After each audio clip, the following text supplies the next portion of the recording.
Simply change the angle, lifting the base of the camera up and tilt the camera to see the posterior teeth. And now, to see the molars, I go down into the palate here with the head of the camera, and here I'm able to see the posterior molars. And I don't have to have the camera pushed back into the mouth. Now, another technique is for seeing the posterior teeth, is to simply use your finger to retract the cheek and go into the buccal vestibule if you want more of that view of the molars where you're straight up and down. And again, look at my hand. I'm actually holding the camera where my finger here can access the capture button, but I'm stabilizing the head of the camera with my thumb and index finger. Okay, so I always want a point of stability so I can have a nice, clear image like the one you see there. So we're going to save that.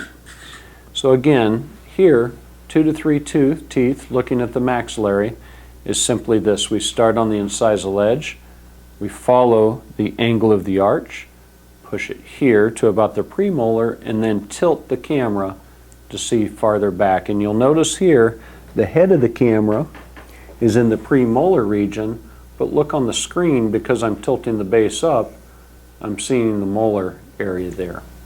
Looking at the mandibular arch, we're going to be, if we're looking at 2 to 3 teeth, we'll start off balanced perpendicular to the midline on the incisal edge of the maxillary arch.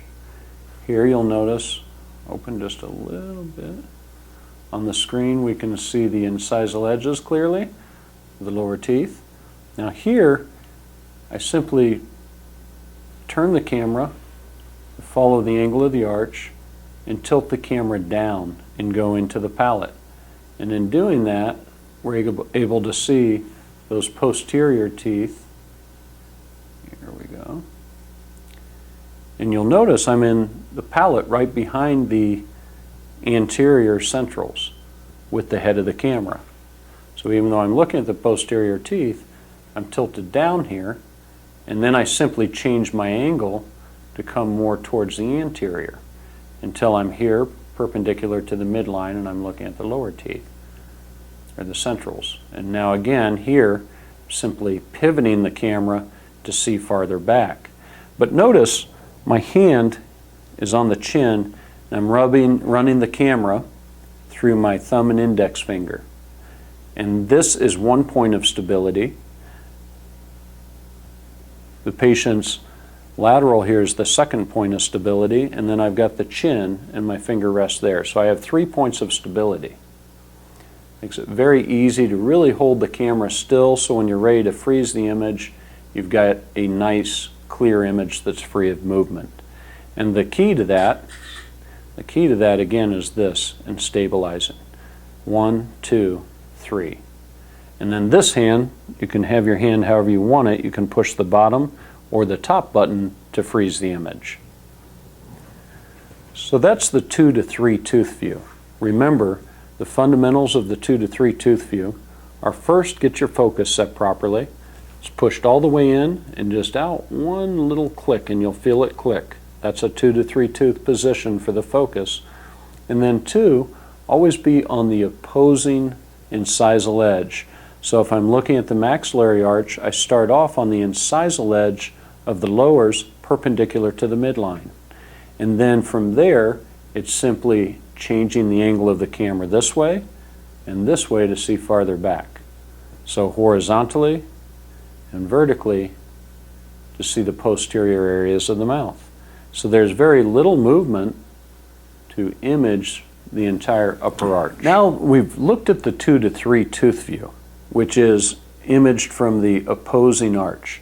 So if I'm looking at the mandibular arch, I'm resting the camera on the maxillary arch, and vice versa. Anything from one tooth in, we're always going to be balancing the camera on the same arch that we're taking pictures of. So if I want to see a one-tooth view of the maxillary arch, I'm going to be balancing the camera on the lateral, like this, of the maxillary arch. That gets my distance to be one tooth, where I can have one tooth be in focus. So again, I'm using my thumb and index finger to hold the camera, but I'm pressing it right up here and stabilizing it on the patient's lateral, the same side of the mouth that I'm imaging. And we're looking at the maxillary surface, and I'm actually holding the neck of the camera against the maxillary incisal edge of the lateral. My right hand is back here to be able to capture and to change the angle of the camera. Now the focus mechanism for one tooth, you've got the first little click here, and then the next stop is one tooth. That will put you at a focus depth or distance of one tooth. So if I put that there, you'll notice on the screen, we're in focus at a one tooth distance. So here I'm simply pulling the camera around, stabilizing with the arch, and we're in focus again at one tooth. If we want to freeze the image, I will hold the camera steady with my left hand between the thumb and index finger, and by balancing it on here, the lateral, the right side of the mouth. And notice we have the picture of that tooth there on the screen. I will freeze that then by pushing the button on the handpiece. I can have a nice still image. So here again, we're looking at just one tooth at a time. That's the distance that we're focused on.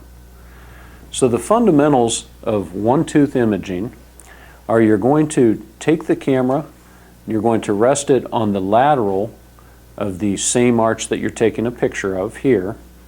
You're going to hold the camera always between your thumb and index finger. Your right hand will be back here where you can control the buttons or change the focus if you needed to. So if you need to do a slight adjustment, although the focus is set for each one of these clicks, you can focus in between as well.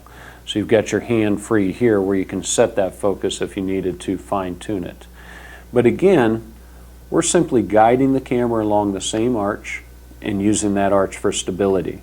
Looking at the lowers, you would simply hold the camera down against the lateral of the lower, and again, glide it along there.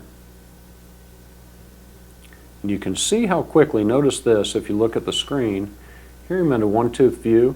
I'm simply going to pull the camera back here, and you can see how fast I can go around the mouth using that technique and look at the surface of all of those teeth. And I can look at areas like this that I want to take a closer look at and look at in macro, which we're going to cover. The final shot is the macro shot. Now the macro shot on focus, you push this all the way out to the final click. It's not pushed all the way out, it's just to the final click, and that's the beginning of macro. Macro is taken with the same technique as the one tooth shot, so you're holding the camera the same, you're balancing on the same arch. The difference is you're simply closer, meaning the lens of the camera is closer to the tooth for it to be in focus. And you're seeing, if you look on the screen, you're seeing less of the tooth or a more magnified area of the tooth on the screen. So you're not seeing a whole tooth, you're seeing maybe half of a tooth. Let's go over to this side. Look at that, for example, where we have the fracture and that composite that's starting to fail around the margin. So again, this is the beginning of the magnification. If you want to take advantage of the full macro, you've got to be touching the tooth. So the technique for full macro is we simply fulcrum in closer to the tooth, and then we push the focus out towards the tip. And you'll notice on the screen, when we do that, here I pushed it out towards the tip, and you can see how close we can get. We can actually literally transilluminate the enamel because the quality of the light still allows edge-to-edge lighting even though we are right on the surface of the tooth. You can see those fractures there, for example, and see how clear they are because of the light and the penetration of the light into the enamel. So when you use macro, it's very key that you can get very close to the tooth where you're touching the enamel to use the full macro and push the focus all the way out to the tip. This, for example, is a little bit out of focus. I'm going to push it all the way out, and you see how it just came into focus because, again, I'm touching the surface of the tooth. Here's a good example here on this incisal edge. Okay, we're right there touching the surface of that tooth and transilluminating the enamel and you can see the texture, the wear, everything right on the surface of the tooth. Using that kind of magnification that the ImageMaster is capable of, it's very important to use the techniques of stability with the one hand holding the camera here and being able to have another fulcrum point in the mouth, and then control your distance by teetering in closer or farther away from the tooth. When you use the camera in that way, you'll be amazed at the diagnostic qualities that you get from the use of this camera. And being able to see open margins highly magnified, recurrent decay in the beginning of that recurrent decay, and most importantly fractures because of the ability of this light to transilluminate the enamel.